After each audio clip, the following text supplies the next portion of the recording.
Gisaka sa Philippine Basketball Association kon PBA ang ilang gipahamtang silot batok nila ni Meralco Bulls player Jared Dillinger ug Alaska Aces Calvin Abueva tungod sa nahitabong kagubot tali sa duha sa niaging semana. Imbis nga technical fouls, gihimong unsportsmanlike fouls ang gihatag sa PBA batok sa duha ug gipamulta pa kini og tag 10,000 pesos.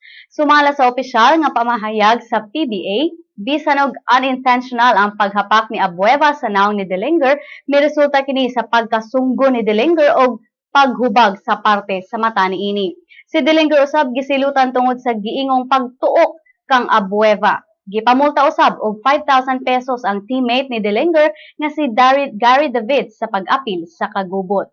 Ang kagubot tali sa duha ni Ulbo dihang ni-drive si Dillinger og naigo kini sa nawong dihang gidepensaan ni Abueva.